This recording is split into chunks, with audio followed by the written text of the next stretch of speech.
Hello guys, welcome to अफसर academics.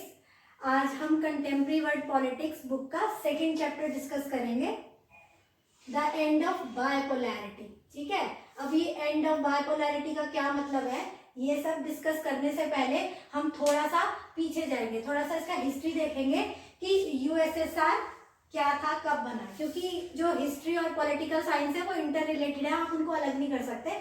तो interest आए और समझ में आए उसके लिए थोड़ा सा पीछे जाते हैं कि यूएसएसआर कैसे बना और क्यों बना। ठीक है, तो यूएसएसआर बनने की कहानी शुरू हुई 1917 में, जब रशियन रेवोल्यूशन हुआ। अब रशियन रेवोल्यूशन क्यों हुआ? इससे पहले 1917 से पहले वहां पर राजा रानी हुआ करते थे, जो कि जार निकोलस था उसका नाम। ये आपकी एनसीईआरटी बुक में नहीं है लेकिन पता होना चाहिए। तो जार निकोलस का रूल था जो कि अत्याचार काइंड करता रहता था जनता के ऊपर, और जो पीजेंट और वर्कर्स थे वो बहुत ज्यादा परेशान थे। इसलिए 1917 में रशियन रेवोल्यूशन हुआ, जिसको लीड किया लेनिन ने। लेनिन जो थे वो मार्क्स को मानने वाले थे।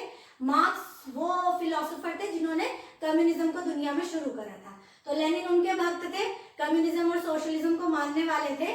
तो उन्होंने जो है 1917 में जो ये रशियन रेवोल्यूशन हुआ वो एक सोशलिस्ट रेवोल्यूशन था, जिसका मकसद क्या था कि इस तरह की सोसाइटी होनी चाहिए जिसमें कि कोई बड़ा ना हो, कोई छोटा ना हो, कोई ठेकेदार ना हो जो मजदूरों को एक्सप्लॉइट कर ले, जो किसानों को एक्सप्लॉइट कर ले।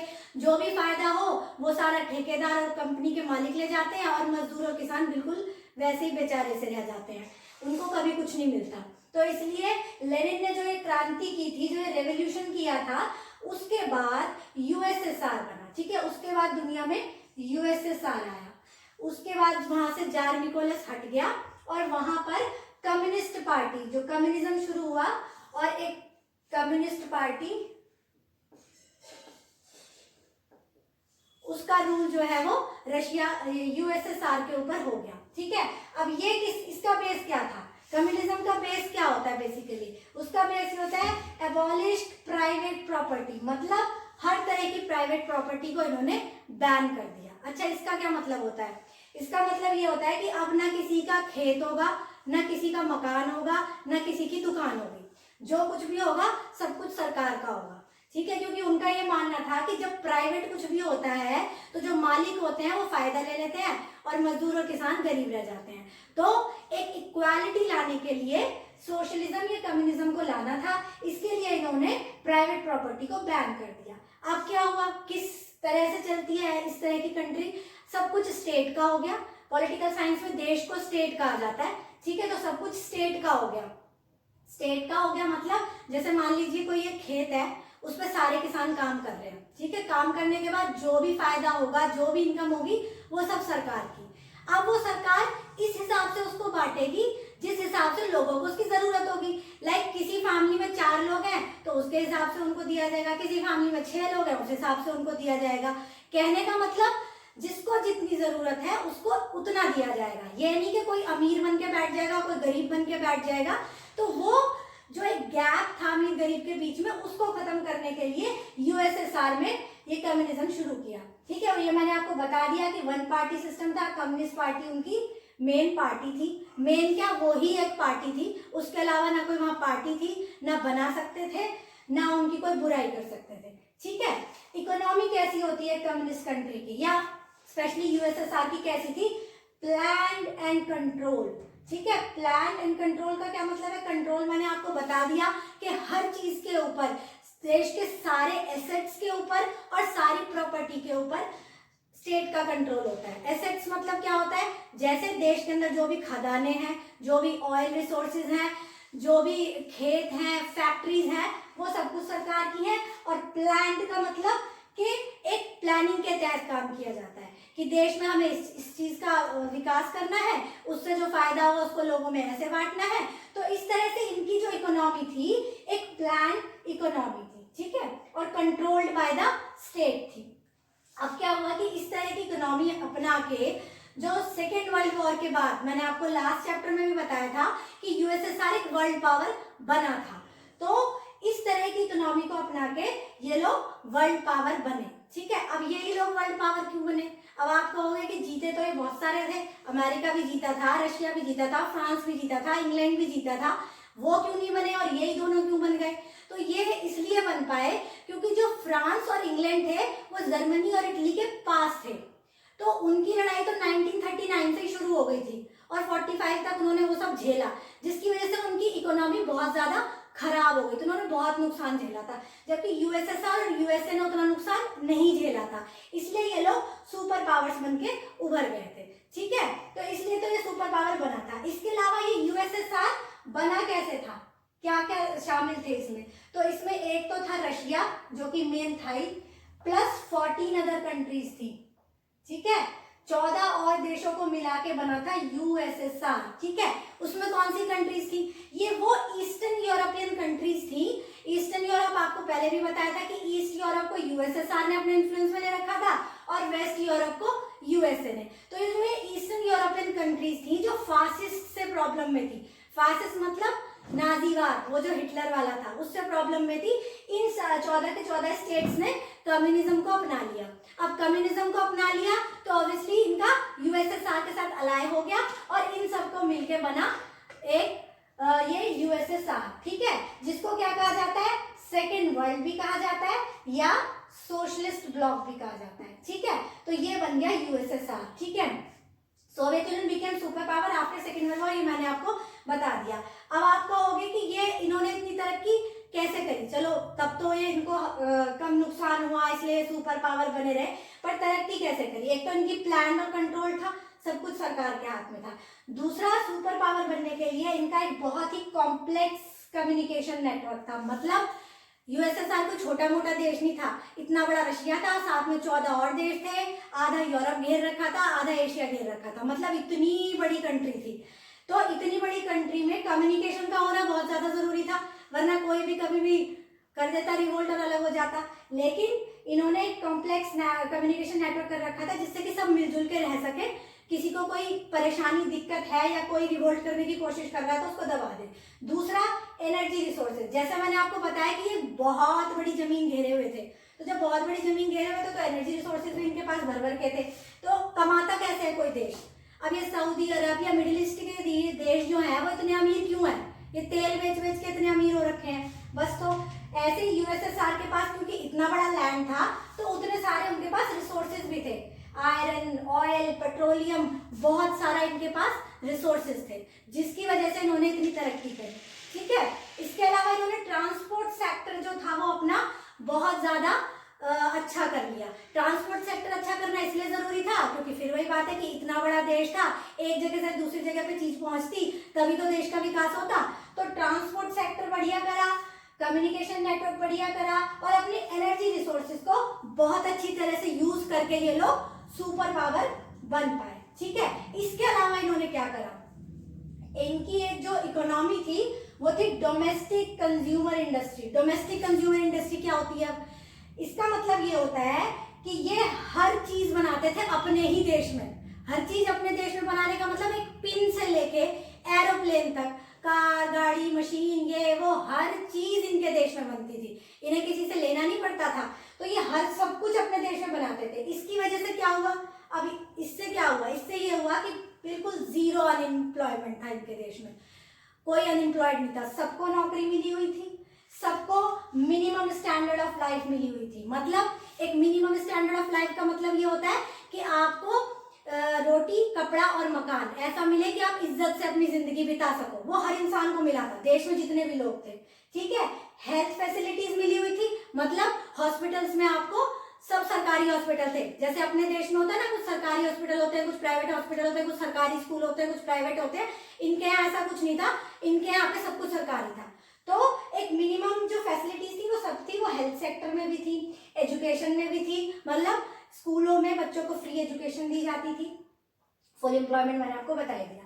तो इस तरह से इनका पूरा सिस्टम था, इसलिए ये सुपर पावर थे।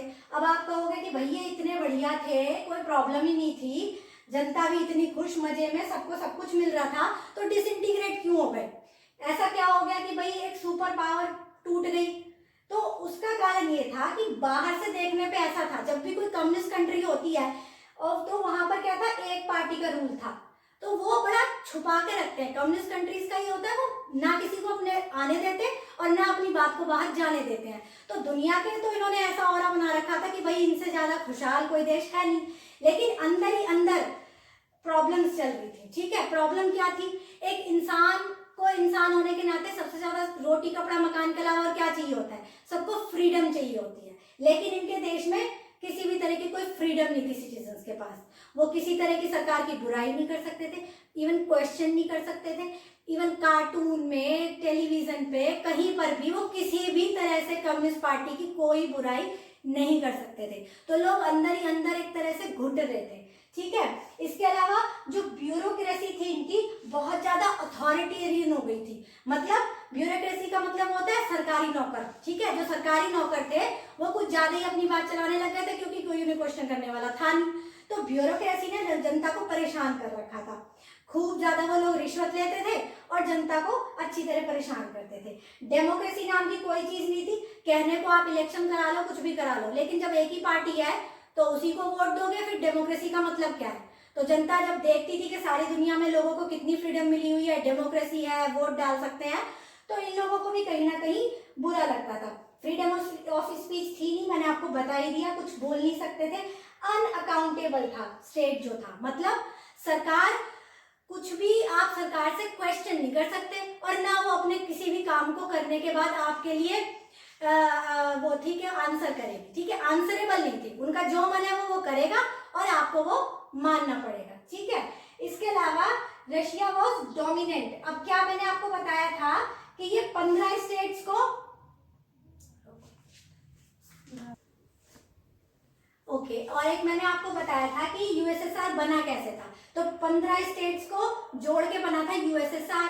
कहने का मतलब उनके कॉन्स्टिट्यूशन में भी ये लिखा था कि 15 के 15 बराबर हैं, 15 की बात सुनी जाएगी, सब मिलजुल के करेंगे, सबके कल्चर को माना जाएगा। लेकिन एक्चुअल में ऐसा था नहीं। एक्चुअल में क्या था, रशिया डोमिनेंट था इन सबके ऊपर। बाकी सारी कंट्रीज थी, जैसे तजाकिस्तान, कजाकिस्तान, उज्बेकिस्तान, बहुत सारी कंट्रीज मिलके ये सब बने हुए थे, बट ना तो किसी के कल्चर को इंपॉर्टेंस दी जाती थी, ना किसी की बात सुनी जाती थी। तो जब इन लोगों की बात ही नहीं सुनी जाती थी तो ये लोग वैसे भी परेशान थे और रशिया से छुटकारा पाना चाहते थे। ठीक है, रशिया बहुत डोमिनेंट कंडीशन में था, जो भी बात करनी होती थी रशिया करता था, उसी की बात को माना जाता था। ठीक है, ये सारी प्रॉब्लम्स तो थी जो वहां की जनता को और बाकी 14 कंट्रीज जो देश मिलके बने हुए थे उनको थी।